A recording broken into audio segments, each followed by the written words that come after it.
Hey fancasters and all fellow fans of the best and only football code in the world. We're joined for another episode of Fancast. It's your boy Joe, and we've got a couple of very handsome guests as usual. We've got Swizz here. How's it going, man? Mate, I am good. I'm really good. I'll send off the apologies for ripping on you last week, mate. But I'm in a good mood tonight because the Tigers were up and about. Big win after the Swans. So, yeah, mate, things good. Happy to be here with you. Oh, mate, look, I'm killing you with kindness here, so I'll gladly accept that apology. I introduced you as handsome. You mentioned my goatee last week, but someone that we did rip into quite a bit last week at the start, Jez. Mate, I will have to extend my apologies for that. How's it going this week? Doing well. Nice to be back. Not watching from the sidelines, and yeah, here to talk footy.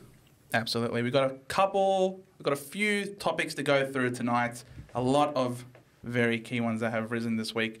None more so important than, mate, you mentioned this game last night. Yeah. That was huge. That was a huge, huge hit from a big, big man.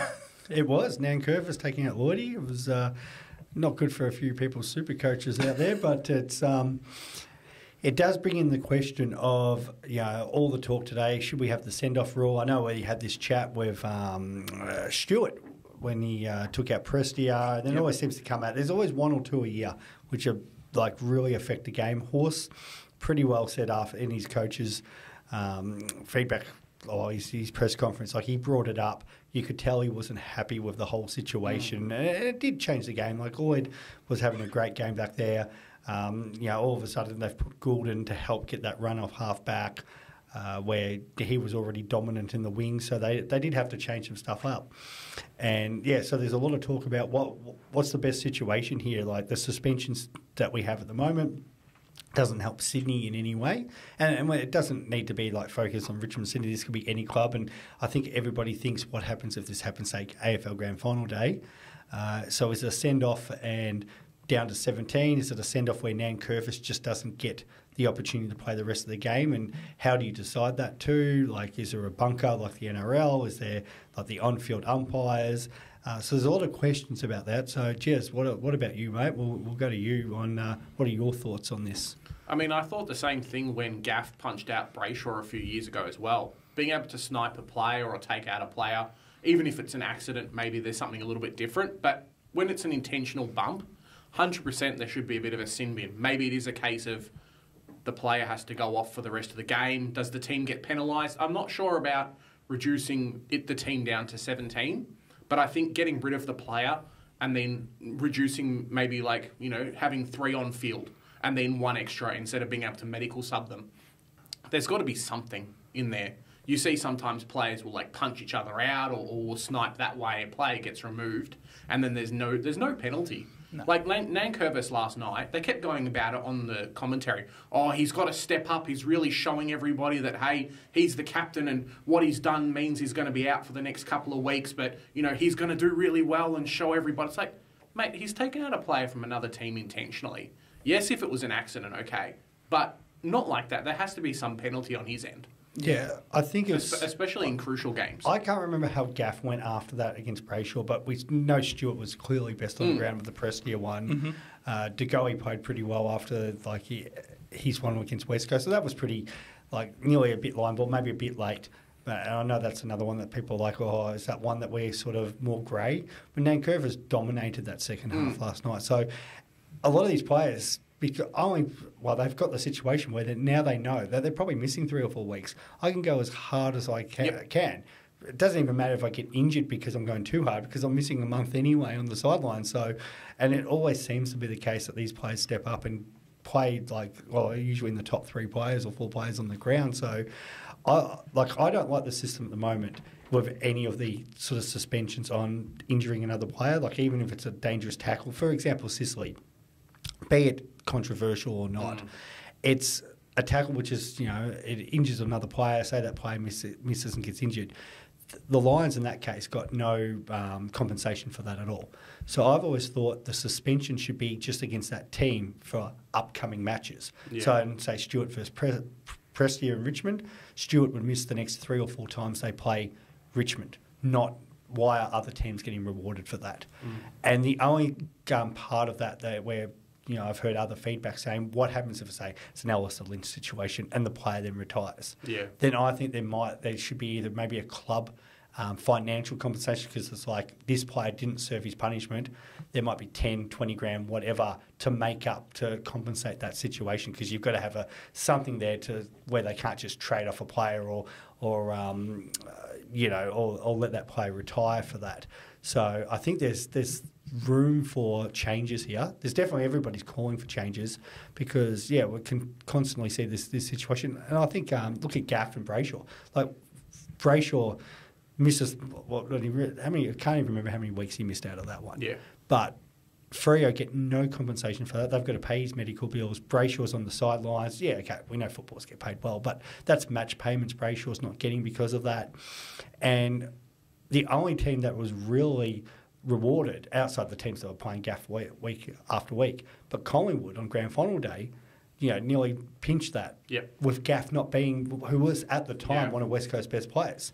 So, I've got no issue with Gaff being out there. And it would stop all these issues where we say, like Trent Cotchin, for example, should have missed those ones, or the hit on the GWS player. But everyone's like, well, he can't miss a grand final. And again, it takes it out of it if you sit there and go, well, he's missing the next games against GWS instead of that, because that's the action and that's the team that he's caused it against. So I think that's just my thinking on it. I hear what you're saying. I hear what you're saying about that. But at the same time, the person who's been injured, they don't get to choose, I'm only going to miss the games against this particular opposition.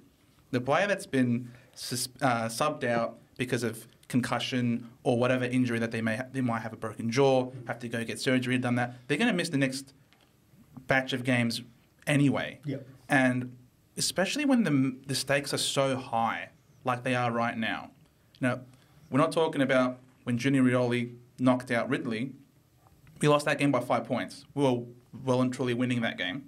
We had to send Langford into the back line, and he was our best forward, carrying our forward line before the return of 2 metre Peter. We have to change our team setup. We lose the game narrowly. Now you've got a situation where we are fighting for our lives trying to get into the 8 and trying to stay in the 8. You've got the Swans fighting for their lives, trying to get into the 8 at the end of the year. It is a very hot contest. The competition has never been more even. And when you have a situation where a player has knocked out or injured deliberately another player and send them off the field, they don't mind copping that hit if it means getting the points, ultimately getting into finals, winning the granny. And I definitely hear you there. But the problem, last night's a little bit different than the Stewart one, because Nankervis and Stewart are such influential players. But then you get like Junior Rioli, and no disrespect to Junior Rioli, but I wouldn't say being Port Adelaide's best 10 players. So how do you make the difference between, clubs might then, if they're going to have, say, an enforcer, and clubs don't usually try to go out and do this, but I always think this is always potential in a prelim or grand final. What if it is a player who's 22nd, 23rd on your list and goes out and takes out one of the better players, like Ridley, Prestia, last night, Jake Lloyd, and they're getting, it doesn't really matter if that player gets subbed off, because for the team, they're like, well, they're one of our worst players anyway. Yeah. But then again, it doesn't even matter if, your question, your statement of, hey, maybe they missed the next 3 games against this particular team. Yeah. They're only VFL player. They might get dropped at the end of the year. That's right. I can see why then some people are going, well, that's why we should have only 17 on the field, the football, soccer, however you want to soccer definition. It's soccer, not footy here. Only one football. I don't know if our producer will be happy with that, but it's definitely, they're all possible solutions, and I can understand the merit in all of them. But I think the deterrent at the moment, you still see these actions. There's and it's not much, but there's still the players running past the ball, taking someone out, and it's game changing. So there needs to be something different. The second that someone gets removed from the game and it goes down to 17, the clubs themselves will impose, you better not do that, because this immediately impacts how we go for the rest of the game. If you've given the opposition a free position player to do whatever they want, there's a roaming extra forward, there's a roaming extra defender, someone's in there running around without being tagged, clubs will be like, hey, guys, we have to be careful. We've seen how careful they are now with the tackle and not sling tackling as much, not going for head-high bumps as much. if clubs came out and said, hey, to our players, we can't do this anymore, we can push and shove and whatever, but you have to be careful because we're only going to have 17. Yeah. It will stamp it out super quick. Spirit of the game extends to more than just the cricket in the Ashes. Every match, every contest, every sporting competition that you have where you've got two teams going at it, one team can come out victorious in these. We don't simply accept a draw. Of course, the draws do come around, but that's not the aim of the game. The aim of the game is to win, and you're going to put everything out there on the line to win. However, we are finding ourselves quite often now in situations where, because in the overall pursuit of victory, we are putting people's health and safety at risk. As you say, we're trying to stamp out dangerous bumps, we're trying to stamp out dangerous tackles. However, the penalty is only on that one player. It's not penalising the club. Nothing like, class action lawsuits has brought about this change. You need something drastic in order to cause about change. Because right now it's just not working. The only other thing could be a little bit like the NRL and maybe the hockey over there in the States and Canada. Could, for example, let's just use last night. So let's say Nankervis gets taken off. Why they're reviewing it, because clearly even if they are reviewing the bunk and they go, okay, Nankervis, you're coming off they say it's 10 minutes. 10 minutes, Richmond now play with 17 players. And that's their penalty area, or like the other sports do.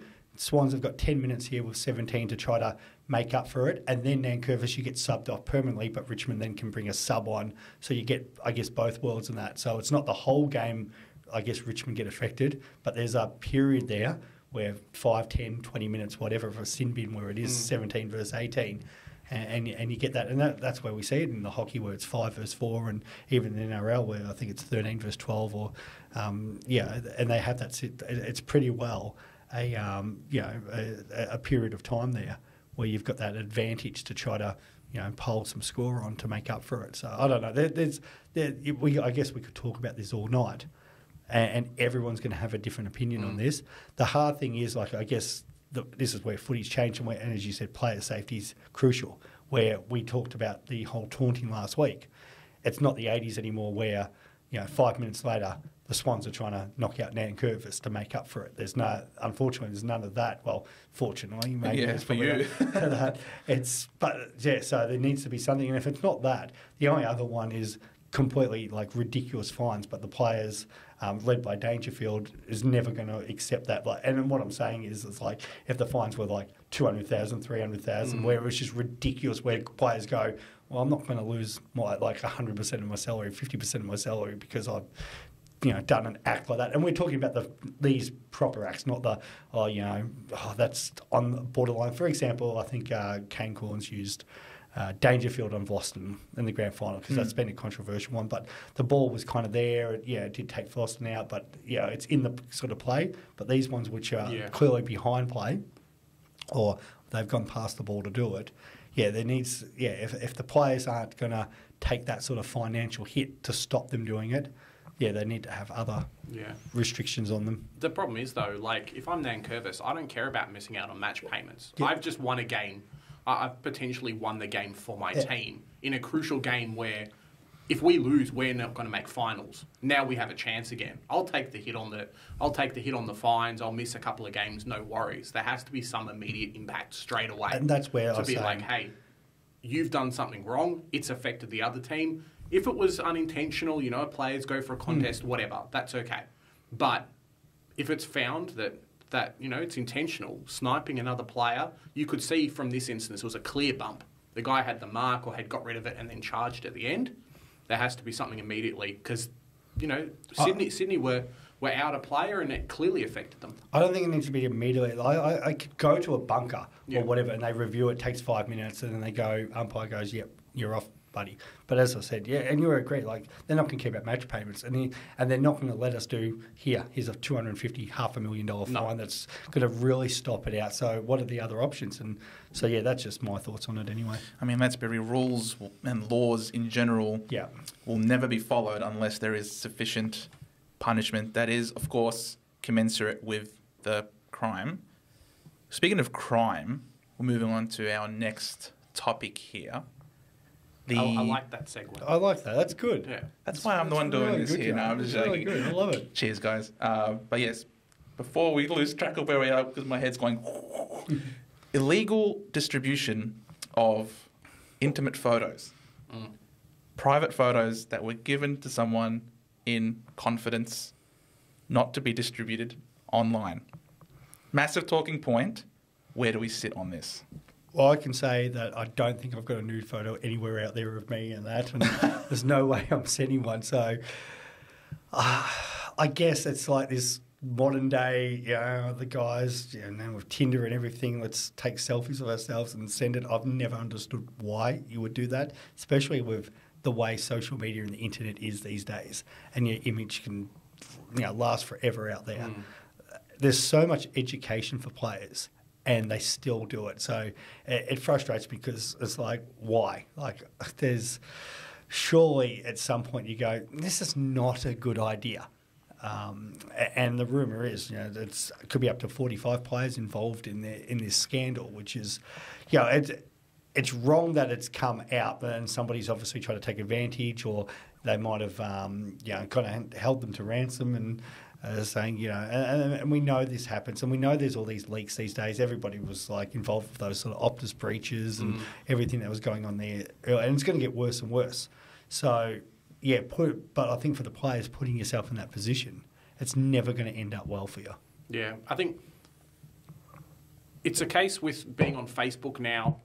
If you post something, you expect it to get shared around, right? Whatever you put online is what you put online. So I'm not someone like yourself, Swizz, who's got those things out on the internet. But if you have to do that, you don't post it to random people.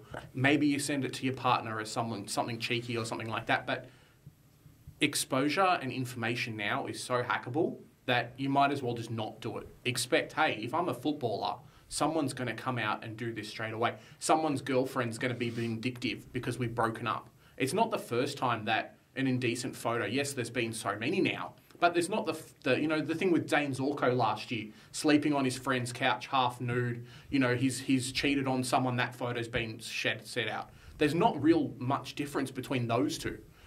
It's still the same type of photo and things like that. Just don't put yourself in those positions, really. Yeah, and it's hard because we understand that players need a life outside of footy. But this is the sacrifices you make. And, I make no secret here. I'm, with my line of work, I'm a train driver, and we can be breath tested and drug tested at any point. And it's not just us, it's the entire company wide. So you could be working in the offices and that they have that rule flat. But that's part of the job that we take on. We know going in there. And there's been people done in our company at different times throughout the year. And it's not just us. You get truck drivers and stuff like that. They're all in these situations. So, and when somebody gets done, most of the other stuff are like, why? We get paid quite well for what we do. Why would you put yourself in that situation? And I know that's the same. You're always going to have footballers out of the 800. There's going to be some that are going to be in illicit substance and putting themselves in situations where they've got photos and stuff like that. But surely, with the education, I know the education we get on it, and we're probably getting a salary of a quarter, 1/5 of what some of these footballers are getting. Why you want to risk your career, reputation, but more importantly, that ongoing salary, when especially a footballer's career is so short, it really boggles the mind that they're willing to put themselves in these situations time and time again. And surely there's better ways to spend your off-field or have an off-field life without needing to go out and take illicit substance and put yourself in a situation, or sending nude pictures to other people out there. I think and maybe that might be the next step for the players and the clubs. And we know some clubs have been really good about setting up further education, so players can either have jobs or unis and actually have some structure in their life outside of footy. But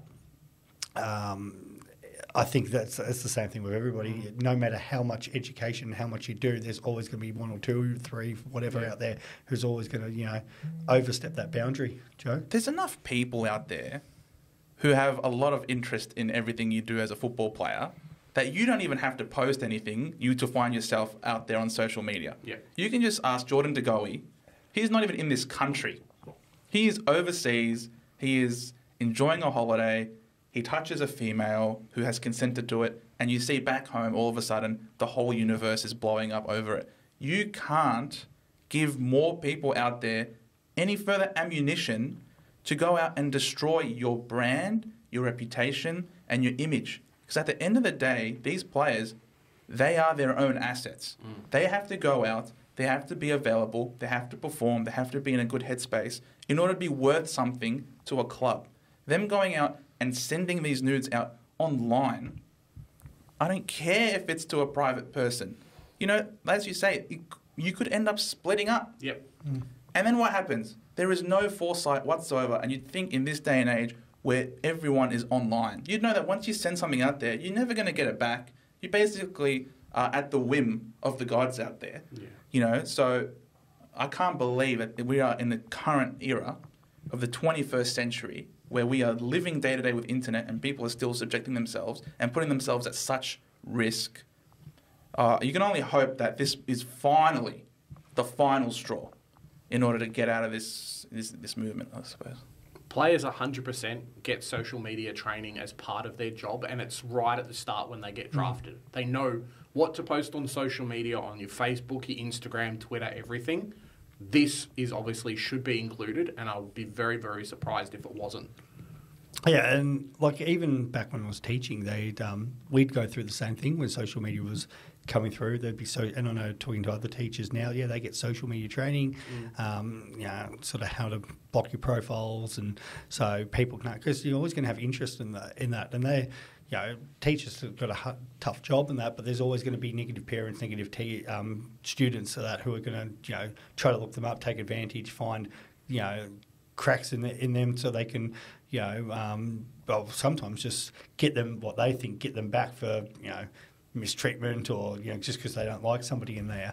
And I know, like, as in my job, like, we have people, gunzels who are train enthusiasts are always down taking photos of trains and us drivers. And so you're just putting yourself in a bad position if, like, because, we don't listen to, like you might not be listening to music in there, or, you want to be driving the right way and not doing something stupid.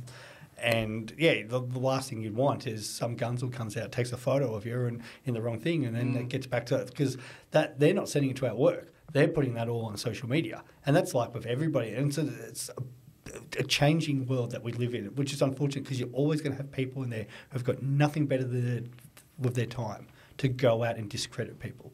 It's just the unfortunate thing that happens. And for footballers, they've got it worse than anybody else. But both probably actually don't even have it as worse because you think of EPL players and NBA players and that who are on 30 times more than what they're earning, and the scrutiny they cop at just ridiculous levels. But that's just the world you live in, and that's what they've signed up for to part of their their career. It comes with it, which is unfortunate, but that's just the way it is. I love it how in that there you said about people would go out of their way to discredit someone in public. That is a great segue into what our next topic is going to be. Well done for setting that up to me. I know, that's good. There's nothing quite like a beautiful segue. Yeah, it's a nice handball. Joe the Goose over the top. Oh, Joe is a goose here, guys. We're talking about journalistic integrity right now because these guys and girls, of course, Caroline Wilson, they have no shame at times. I understand that you've got a job to do, and that is to report. I understand that there is scope as well for you to give your opinion on certain things. But when you're in a situation like what we've seen with Stuart Dew, specifically now, because that was the latest spat between media and football personality, he says you never once got on the phone with me to check any of this information, and you've just gone out, you've been going after me for the last 6 or so months, and he has a very fair point about this. What do we have to say about journos today and their integrity? Wasn't there a player recently, a couple of months ago, that was like, this story's come out, but no, it hasn't? Was it Dangerfield or someone? Oh, do you guys remember? There was a story, and then they came back and said, sorry, we've gone and checked our reports, and then it's not true. I mean, I go for North Melbourne. Journalistic integrity just doesn't exist when you're reporting on our club. Yeah. Caroline Wilson hates us. Barrett hates us. Half the AFL media's like, get rid of our club. They'll make up stories and run with anything at the moment with us. So I understand that some people have to be shock jocks, right? Some people have to be, this is how we get our media and get our clicks. We talk about clicks on the internet and getting people to watch channels like SEN, where it's, they put people on as partnerships to do that kind of thing. But the AFL and the media has so much power. If they got the juggernaut behind Stewie Dew getting forced out of that club, it would almost be that much pressure on Gold Coast. If they get a loss, see you later, Stewie Dew. It's happened before with other coaches. It's happened to all the Carlton ones. Voss was almost let go at a certain point. They're doing the same with Adam Simpson as well, saying, hey, how long can he survive? How long can he survive? The club's come out 2 or 3 times already and said, we're keeping him for his contract. But they'll keep pushing the button and keep doing the narrative and keep doing those things that the fans want to tune in for. At a certain point, do you say, okay, enough is enough? But I just don't see it happening. The hard thing here, and this is the problem compared to other sports, a lot of the footy clubs are so closed off to the public and the media compared to like the American sports is a great example. They can get them at any time, do interviews with them. They've got really good access to what's going on for every player on the playing list, which we just don't have here. And outside of probably roaming Brian, it's about the only time. And I know a lot of people don't like BT, but I actually really like that because you just get to see the players after their game in that sort of relaxed environment after a win. And, you find out some random stuff about them. And I really like that 10 minutes of TV. And I wish there was more of it. But the relationships with the media, a lot of the clubs are very protective of their players because they're worried about what they may or may not say, and so that media trainers were saying. And then there's the other part of it where some of the media out there, because they sometimes break these stories, because it's so brutal, the journalist jungle out there that it is now, with so many involved in that market, wanting to be the first to break the story. And they call Sam McClure scoops because it's he needs to come and break it first, or if it's Tom Brown, and they all do it. And you even hear old scoops there from St Kilda's, the little fan there.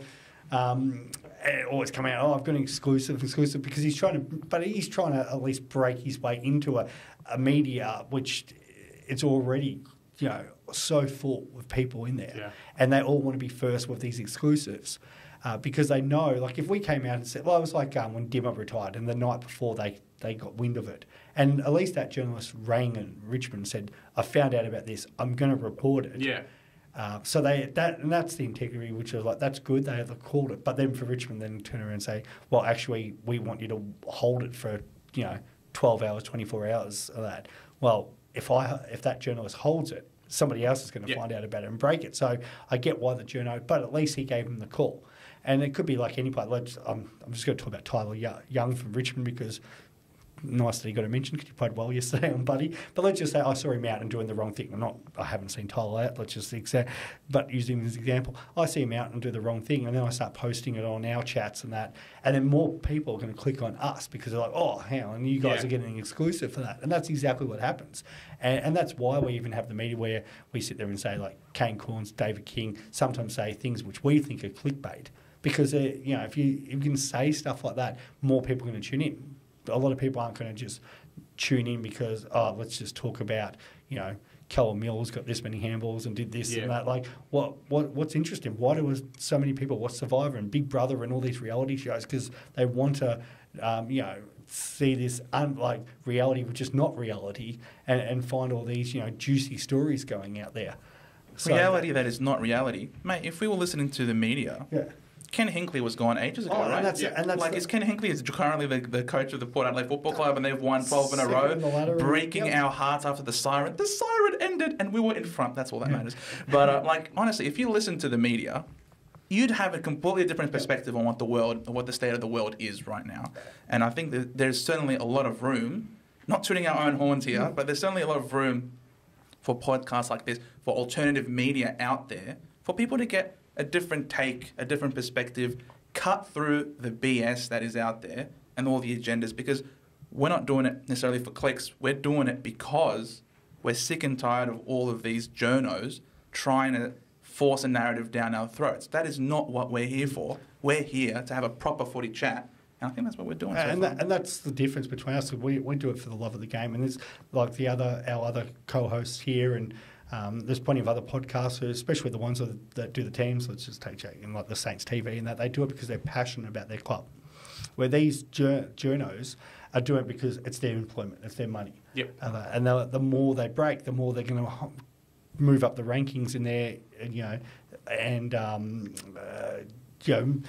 click revenue. Well, click revenue, not just that, but it's I guess their standings when it comes to getting their contracts renewed, or even going to other papers and media outlets where they can, demand larger salaries. Yeah. Because they're the ones always breaking the exclusives. Yeah. So it's a different thinking for them, and I think like most fans are actually now on the other side. Like, well, we're feeling sorry for Stewie Dew. Most of the fans out there like Stewie Dew. The players like Stewie Dew, but because it's easy for these journos to just go, we're just going to rip into him. Oh, we got to. And if they were to lose, well, it wouldn't even matter if Gold Coast sacks Stewie Dew. All they do is move on to the next one. It's all going to be about Ken Hinkley after that. Or who has to... Oh, well, John Longmire is having a bad year. Why is that happening? They just move on to the next easy target of a coach. Adam Simpson, what's crack into there? And then whoever the new Gold Coast coach is, in 3 years' time, if they're not winning again, will crack into him, and the cycle continues because it sells papers, it gets clicks, and that's why, like for us, it's not necessarily about that. And that's same with a lot of, I guess, other people who are on social media talking about footy. Because we've just got a different thinking around it. I guess the big difference between us and them though is that we're held accountable, right? Whereas if you're an AFL reporter, you can make up any story you want, and then it just gets buried if it's not true. Oh, look, I heard this thing about this particular thing. Oh, there's some rumours going around with this. Get your clicks, get famous. 2 days later, oh no, sorry, it was wrong, and then just keep moving on. I've seen that like in even the Herald Sun where they've reported stuff, and it'd be like front page or top 3 pages for it. It could be about anything. And then they get it wrong, and it's like, ends up on page 30, small little paragraph, oh yeah, we retract that. And nobody cares about the retraction. They're all like, and people will be looking at that going, oh, well, that person must have done something because that media, outlined them, and go...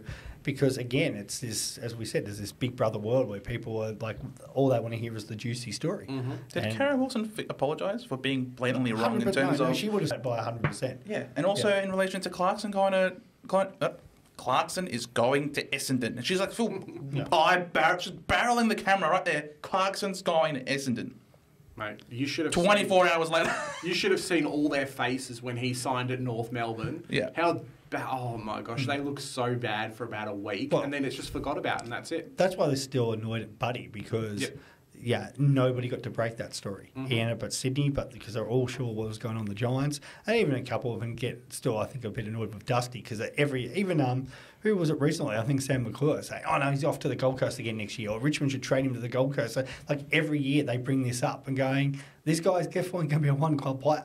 There's no, like, have you at any point approached Dusty to ask him this and that? And we know Dusty doesn't really speak to the media rightfully so. Rightfully so. And this is why, because they put out, why would he want to go then talk to one? So that's, the accountability and integrity with a lot of the media. You get a lot of, there's a lot of good ones out there. I think like someone like Matty Lloyd, the more I like listening to him because it's more about, the ways players can improve and, so there's that discussion. And I think that was even happening on Footy Classified recently where we had the long chat about West Coast and how to improve West Coast last week. And they brought that up on the Footy Show a couple of weeks ago. And I think Matthew Lord was starting on it. And then you had like Barrett and Corns like, well, it's not our job to help improve them and talk about how to improve them. And go, well, I was actually wanted to know more from Lloydie about what's his thoughts about improving them. And that's where naturally we had a chat and looked through it in detail. And I think if you're a fan there, that's what you want to hear and talk about, not just, because the club's not going to really come out and say, okay, we're going to do this A, B, and C, and D, because they're trying to make moves. They don't want to, show their draft hand and trade hands when they're dealing with other clubs. So it would be more interesting if the mainstream media came out and actually had those discussions instead of just other clubs going, okay, we're just going to bag these clubs all the time.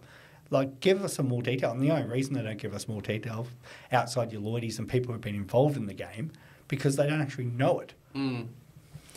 Because the thing is, with these people in the media, they just care about, as you said before, being the first one in. They're not really overly concerned about the accuracy of their information. Which brings us to our next topic, which is goal kicking accuracy. Boys, I am on absolute fire tonight. I'm killing it. I don't know. Maybe we're going to win. Maybe we're going to beat Adelaide this week. Hopefully our boys are as sharp as I am tonight. Sorry to be tooting my own horn. Goal kicking accuracy. We are seeing some absolutely unbelievable kicking in front of goal. Last week, we were all in the pub last week watching the Swans draw with Geelong.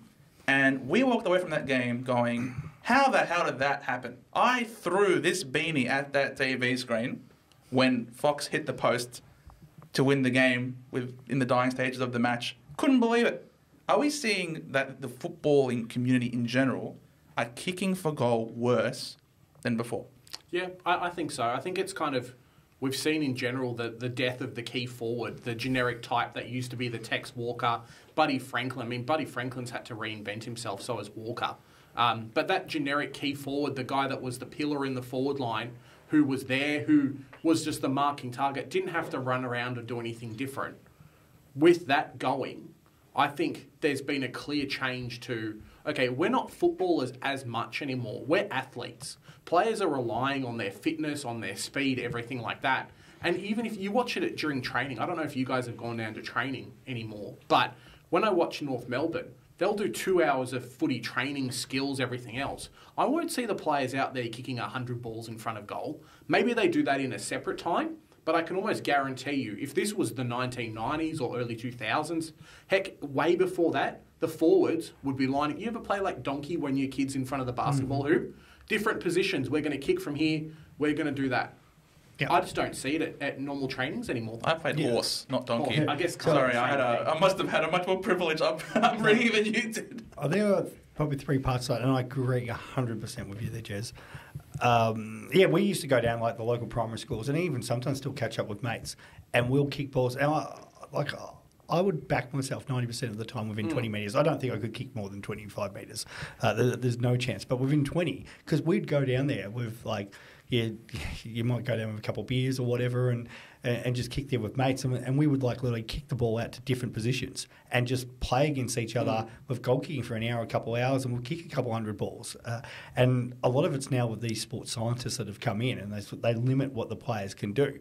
And you hear some of the players, like I think Fev and some of these other players who have now retired, go, well, I used to go off on my day off and not tell the sports scientists and go and kick 200, 300 balls. I think Lloydie said, I don't know how many he used to kick, but ridiculous amount through the week. And it'd be no different to, I talk about it like in cricket, where a lot of the bowlers used to bowl, might be 1,000 balls through the week at training, and now it's like, sports science says you have to limit yourself to this and that, and then they break down because they don't have the workload in them.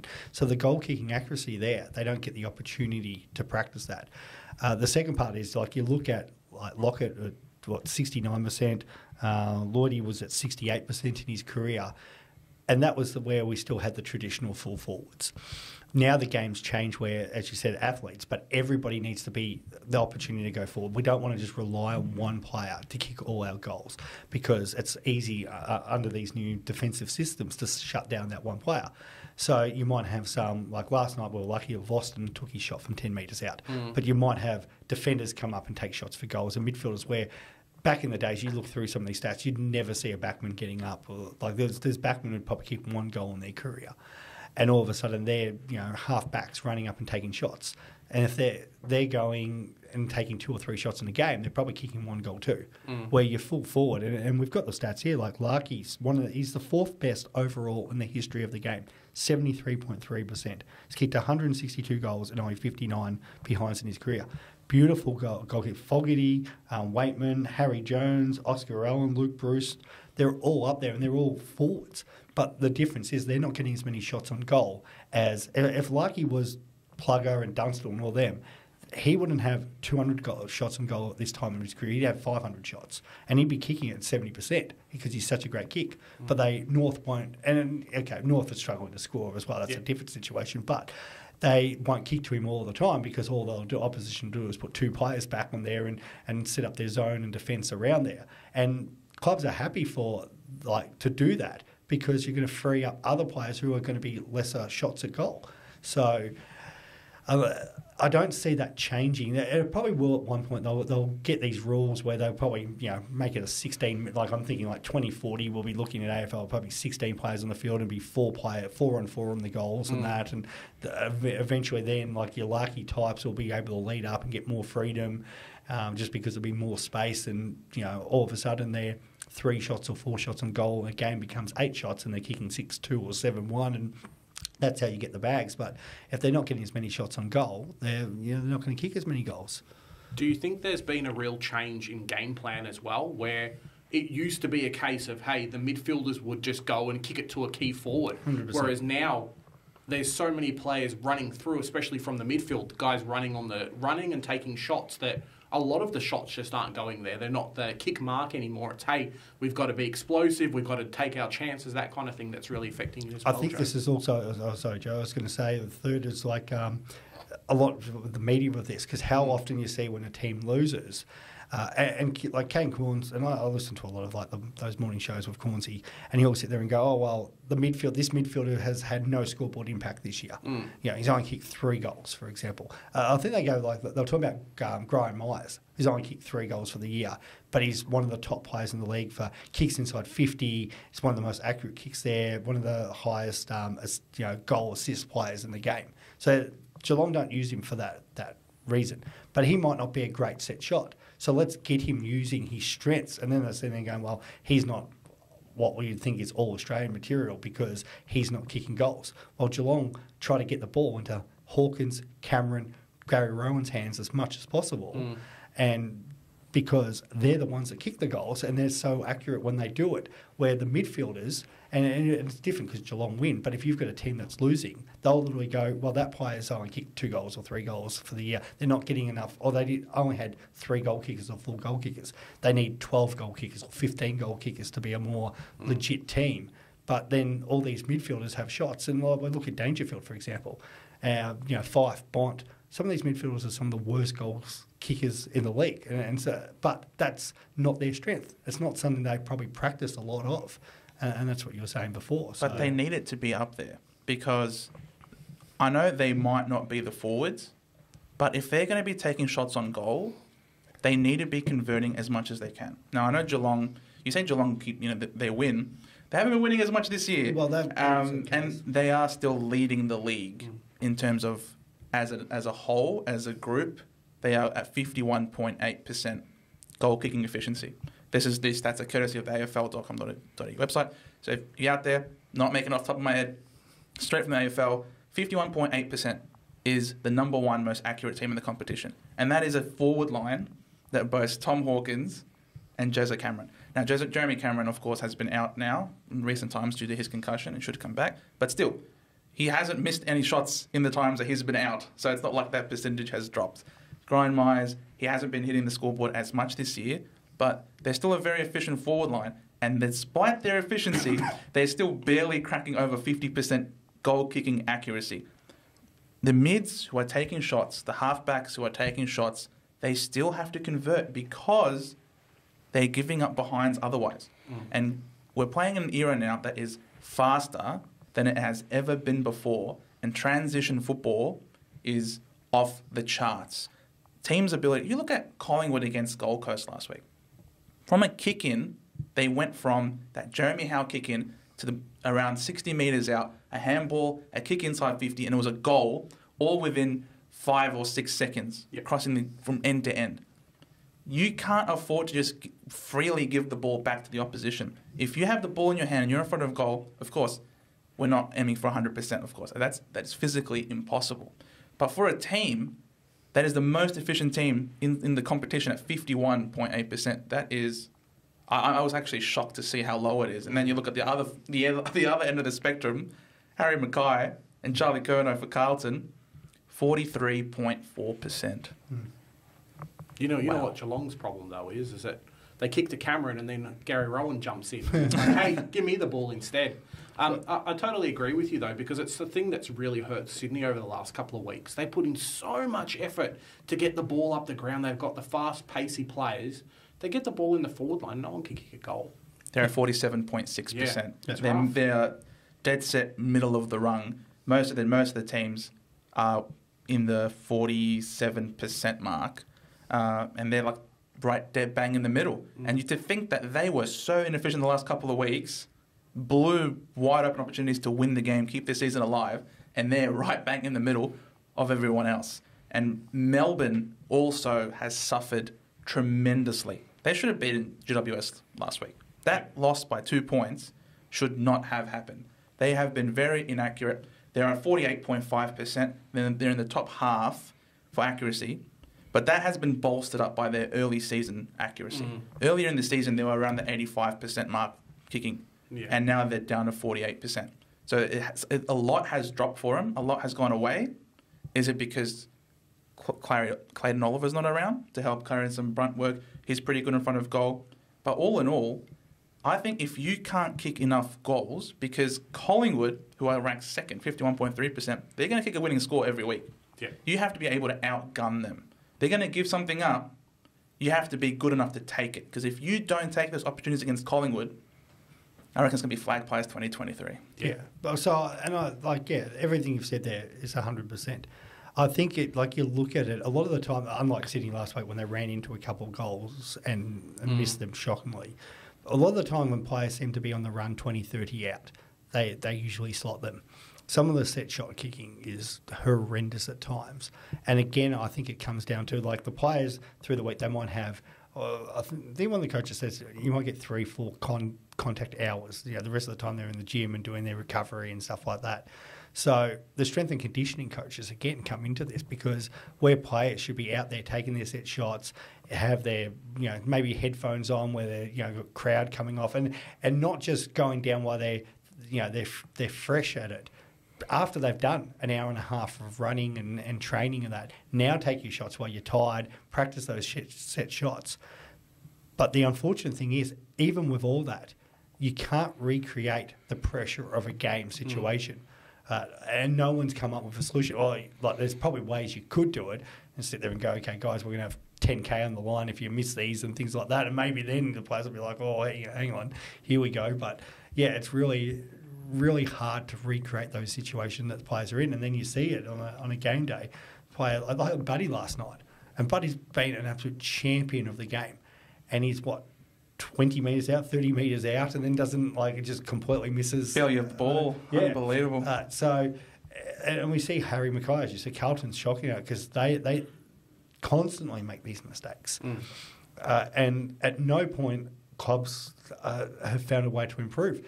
And the other one that really frustrates me with this, and Lloydie says all the time, you've got guys like Lloydie, Plugger Lockett, champions of that, and at no point has any club gone, no, we're going to back in our goal-kicking coach. No, we're not going to get champions of the game down here to help fix them. Favola offered Harry Mackay. Yeah, beautiful kick of the ball. But you say that, right? And North Melbourne's got John O'Brien down there helping Larky during game days as well. Yeah. So smart. And Larky's one of the best kicks in the game.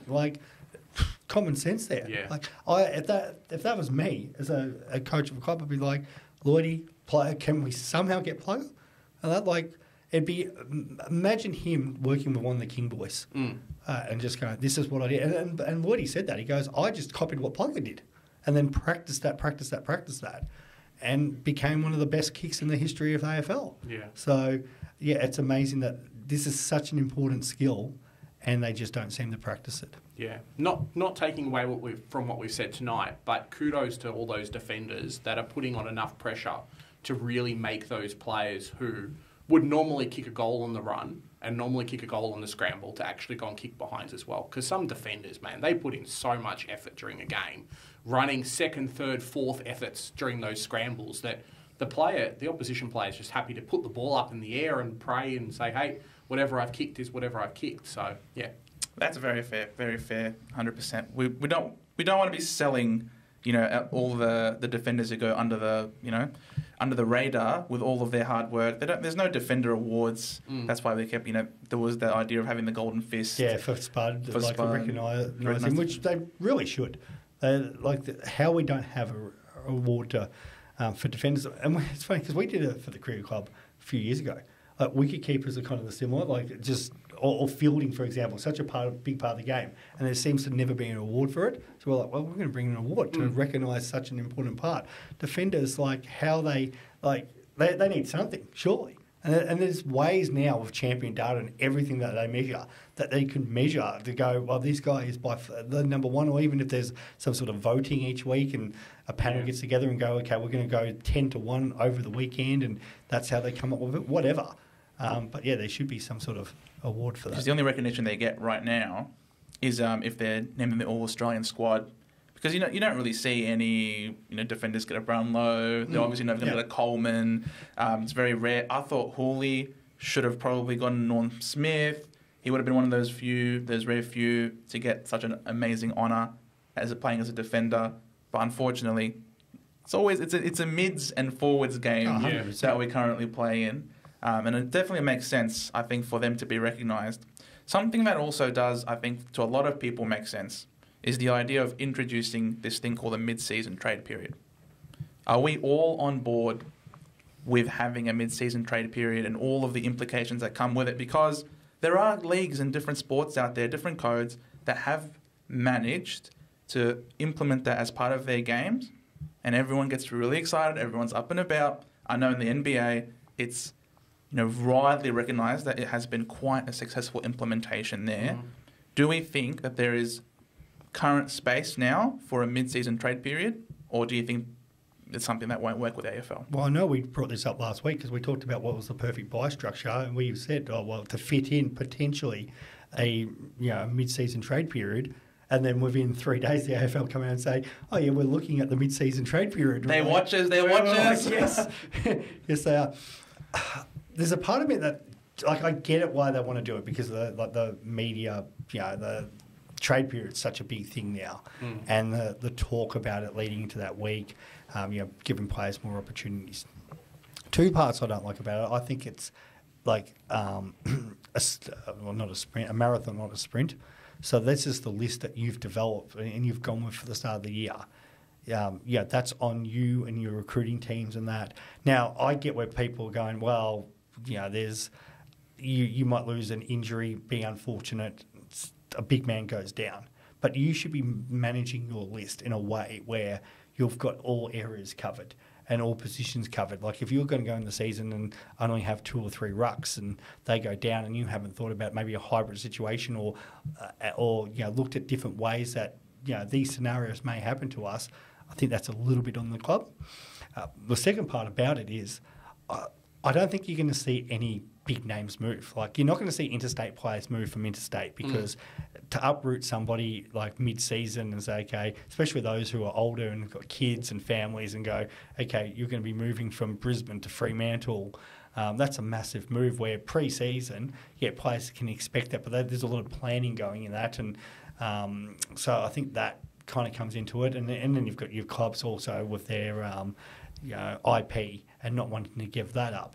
But it's more what players. So we're sort of throwing around some names the other day, going like you're not going to see your top 10 players. It's not like you can see Zach Butters going to Collingwood or something like that.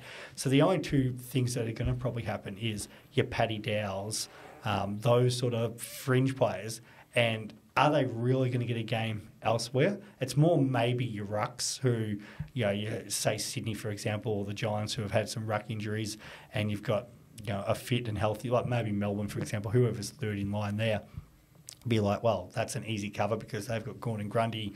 There's a ruck here we're not using. Maybe we can get a pick there. Or you're going to get the other situation where you might have West Coast or North Melbourne, 1-1 game, no games, and Nick Larkey or a team like maybe Collingwood goes, okay, here's our couple picks or our future first or whatever amazing deal they can throw at you. We're going to take your full forward to help us, win the premiership because we're in the contention now, and we'll sell our future because we know halfway through the season we've got a real good opportunity here. So does that make then the competition worse because you're going to have these lower teams just get absolutely pillaged for their best players who are going to be like, yeah, here's a chance to go win a flag. Yes, well, the club gets more talent through, like young potential draft talent through, which they're going to be like, well, I'm going to rebuild anyway. We're bottom of the ladder. We can't achieve anything, so let's do that. But we're talking about last week, West Coast getting pumped by 170 points, and credit to them for their rebound against St Kilda. But imagine if, say, Sydney or a team that needed a centre-half back went out and said, okay, we'll take Barras right now for the and here, Tom Barras is like, well, I've got a chance to go win a flag, 100% I'm there. And then they take Oscar Allen. And the deals are so good where West Coast are like, well, we can't say no to this. Like, what are we going to have? 250-point thrashings on the one run home? Like, yeah, but that would be up to the clubs, though. It's not up to the AFL to sit there and baby each of these clubs and be like, oh, are you sure you want to agree to this? This is a pretty bad deal against you in the long run. Like, every club should be allowed to trade, I think. That's my opinion, of course. I think every club should be allowed to trade however they see fit, if it means that ultimately they're the ones that want the best interest for their team, because it's their own team. They want to try and make the best team possible. There's a lot of suggestions about Larky perhaps going to Collingwood. What do you have to say about it? The difference is because come the start of the year, you don't know which team come mid-year is going to be in premiership contention. Like, you got a rough idea. But who would have thought Geelong and Sydney are sitting outside the 8 this time of the year, where other like you're trading into, or you might be moving. If you're like Tanner Bruin or Bose, you're going, I'm going to go to Geelong because they're the reigning premiers, and all of a sudden they find themselves with some injuries and whatever, they're outside the 8. Where right now, we know Collingwood are a massive chance of at least making the prelim or being in contention for a grand final. So if they've got a spot, which they probably do up in the forward line, there's a couple of forwards. If you're Mitch Lewis, Larky, Oscar Allen, well, I can stick with the club that, have backed me in from the start, and I'm getting paid pretty well here. But do I want to go through this rebuild where this is a club I know is going to be a chance? And if I go there, they could win a flag right now, and I could be part of a premiership team. That's just my 2 cents on it. Jez? I'm not a fan. I'm probably going to be against it the whole way through. The AFL can't get the trade period right. They can't get free agency right. Clubs are having trouble even getting the mid-season draft right, which was basically the thing that was supposed to cover what we're talking about right now with players being injured and being able to bring other players in. Clubs are still missing out on key position players in different areas, and they're taking project players.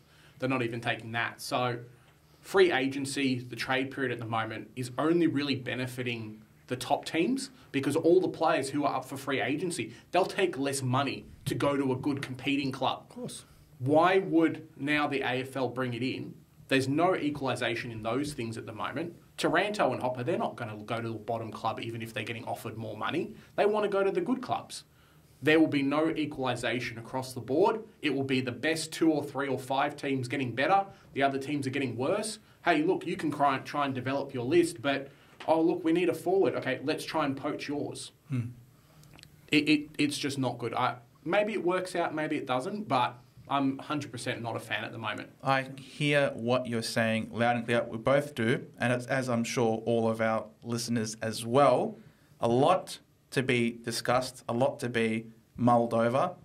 I'm sure the AFL would have announced that the mid-season trade period is something that they're thinking about, which is what they have announced. So nothing has been set in stone. There's still a lot to be studied, because I agree, if you're not careful with it, it will end up being the big clubs just taking advantage of the little clubs and trying to get as much as they can to win the premiership. Because ultimately, that's what the aim of the game is. The aim of the game is to win a premiership and to be the best team out there.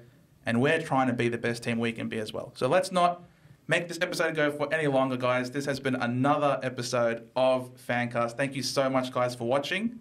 Stay tuned for the next one. It's been your boy Joe. Swizz, thank you. And Big J. And we'll see you in the next one. See you guys. Bye.